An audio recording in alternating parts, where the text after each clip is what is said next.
What does a nomadic life mean to me? And what does that have to do with pretirement? This is a question that came in this morning on one of my videos and thought it might be worth taking a few minutes to answer it as opposed to trying to type out my response to that question.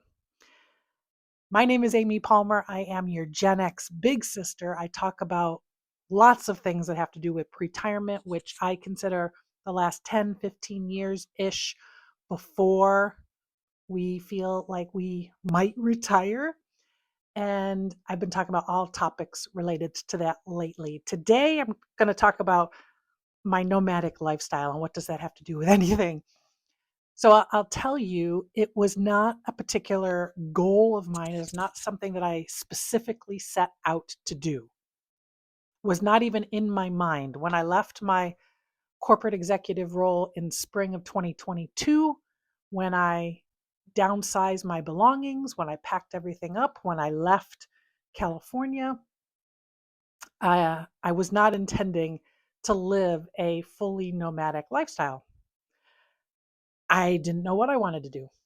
And I took my 3 month sabbatical. It was during that 3 month sabbatical where I decided to spend quality time in different places that were healing for me and that felt good for me, and spent quality time with people that I wanted to be with and be near.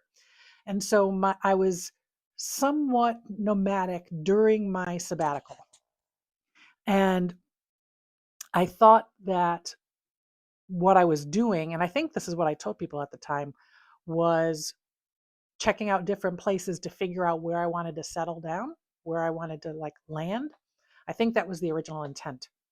I loved living in California. I loved living in Laguna Beach, but I knew that I wouldn't be able to design a pre-retirement lifestyle that would afford the cost that it requires to live in Southern California. I needed to find a more economical way to live because I didn't want fixed costs and fixed expenses hanging over my head during this next season of life. I wanted to continue making income, and I wanted to continue to save and save more and spend less. So that was part of it. And I spent a good amount of time during my sabbatical, during that 3 month period, with people who I love who were willing to take me in for a period of time, an extended period of time. I spent time at my brother's. I spent time at my parents'. I spent time with some of my closest friends in DC, and that was helpful because it saved my expenses during those few months there. At the end of the 3 months, when I had determined that my sabbatical was over, and I was trying to get clarity on what do I want this next season to be? What do I want it to look like? I realized that I was enjoying moving around from place to place. Uh, Not necessarily like every single week, but maybe every month or every couple of months. I was enjoying the freedom that allowed me. I I really loved being able to spend more quality time with people I love. I did not look into the van life uh, world. It occurred to me, it popped into my head, and I talked to a couple people who are doing that or have done that, but I didn't go too deep down that route because I still don't feel 100% safe on the road as a solo woman traveling.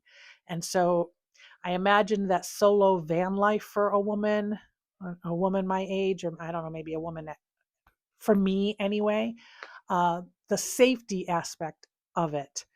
And even though I know that, it can be a very safe lifestyle, it didn't feel safe for me. So I didn't pursue that. So When the commenter asked me, is nomad life, does that mean van life?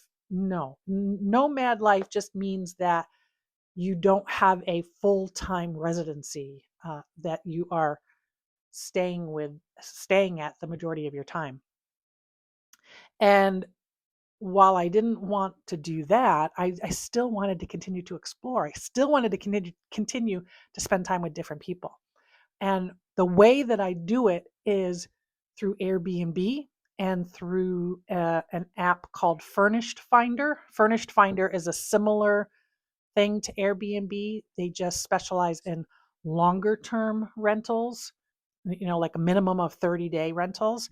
And the fees are a little different. So it tends to be, I tend to save money if I rent through Furnished Finder over Airbnb. I've occasionally done VRBO, but it's been a while since I've done that. And I've had a couple opportunities to house sit when a friend or a family member is going to be gone for an extended period of time. I've had the opportunity to stay in their home during that time as well.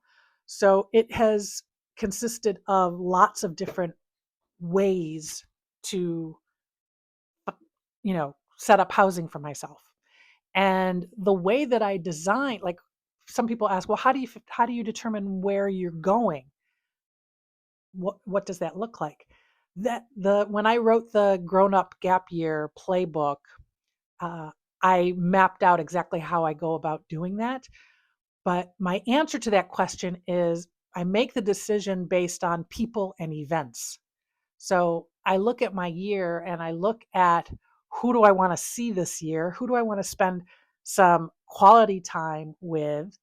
And what events are happening, either like personal type events like, weddings, graduations, things like that, but also other types of events like conferences or concerts or anything that, I've always wanted to go check that out. So I'll map that stuff out for my year first and then plan around that.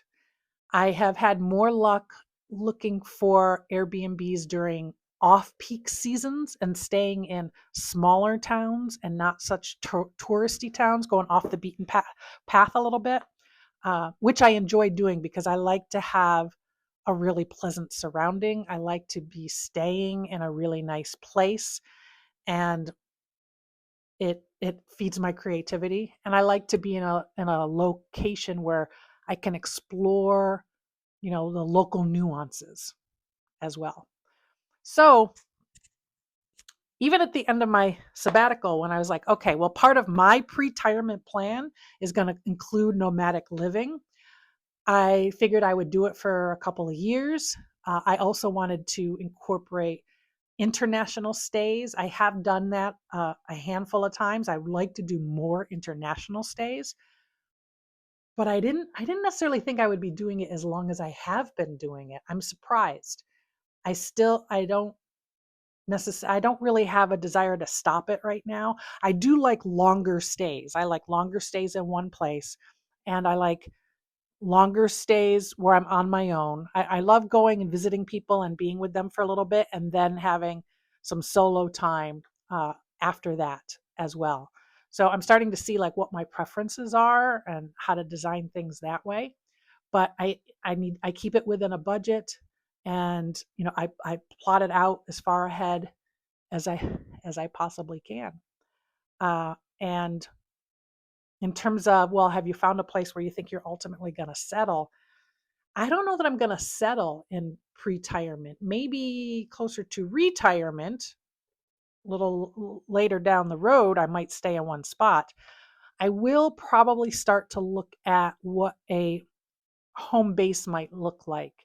And I'm trying to keep my home base as low cost, low maintenance as possible. It does not have to be large. It could be like literally could be a studio, but some place to hang my hat, some place to keep my things instead of my storage unit. So I've started to think about that. I have a couple ideas of where that would need to be, but it needs to be low cost living. And still needs to be in a place that sort of feeds my creative spirit as well. So I'll keep you posted if I find that place, and if I decide on that place. But in the meantime, being nomadic is just means floating around, and being able to stay in different places. A 1 to 2 month, 1 to 2 month stays, I think, are really nice. Like 6 to 8 weeks, I think, is really nice. Because I end up feeling like I've had a lot of time there, and I actually get a lot done in that period of time because I soak up everything that that area has to offer. And it's like you have these built-in deadlines when you have a 6 to 8 week stay. You got like things you want to experience and accomplish during that time. So I feel very fulfilled, and it feels really good at the end of that time. And yeah, I mean, I think I'm gonna keep it up and keep moving around and enjoying it. If you have any other specific questions about it, uh, well, like I think I mentioned, I keep my belongings in a storage unit in New Jersey near my brother's home. I use my brother's home as my primary mailing address and have my mail forwarded if I'm going to be gone for a significant amount of time. And all of my, doctors and everything, that's all in New Jersey. My car is registered in New Jersey. I'm registered to vote in New Jersey. So, you know, legally, my residence is in New Jersey, and I'm just not physically there very often. But it's also been kind of nice because it guarantees that I get to see my brother, my sister in law, and my nephews on a somewhat consistent basis. So that's been also an additional added bonus to this lifestyle. But again, if you have specific questions about it, if is this something that you would think about? I mean, I think it's ideal for solo women my age that don't necessarily have kids. I'm not sure. I'm not sure about if you have a partner and you have children. I know there's a lot of married people with kids who do live a nomadic lifestyle, but I think it gets much more complicated uh, in that regard for obvious reasons. But if you have specific questions, or if you have your own story that you'd like to share, I love to hear how different people are doing this. And it's a growing movement, by the way. It's a growing movement. There's a huge number of people doing this, and I think COVID sort of the remote work thing era sort of sparked a whole new season of a lot of people living this way, and especially women and women of our age. There's really young people doing it, and then there's people our age doing it as well. So that's pretty cool. But let me know if you have questions. My name is Amy Palmer. Please remember to like and subscribe to this channel. We'll talk about all things that affect midlife women, women over 45, talking about retirement and all the things. I am your Gen X Big Sister signing out.